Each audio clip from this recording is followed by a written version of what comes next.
Hi guys, Teacher Jodor here, and today I'll be teaching you the left function of Excel.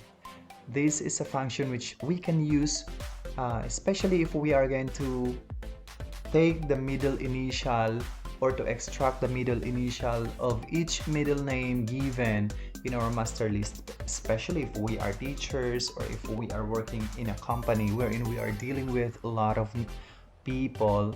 And to do that, using the left function, we can extract the middle initial of each middle name.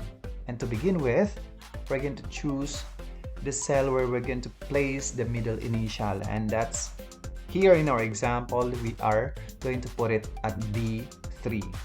So just press the equal sign on our keyboard and type left, open parentheses, and choose the name or the cell containing the name or the middle name where we are going to extract the middle initial with, and that is at C3.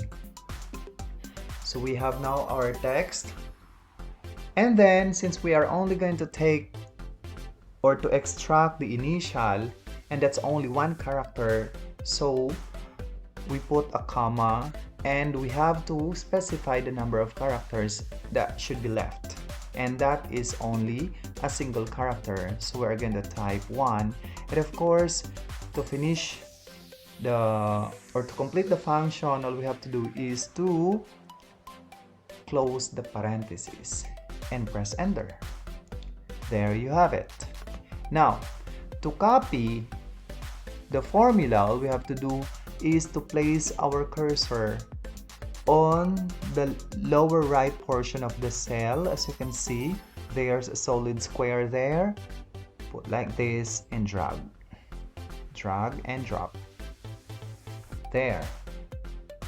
Now, the left function is very important, especially if we are dealing with a lot of names or a lot of words in our cells or in our worksheet. So I hope that it helps a lot, especially for us teachers. Since we are going to make master list, we will be extracting middle initial from the middle names of our students. So I hope that it is a very useful function. Now, if you would wonder why there is no period right after the middle initial, since we are used to do that, right after the initial we put a period, I'm gonna teach you how to do it, and that will be discussed in our next video. Thank you.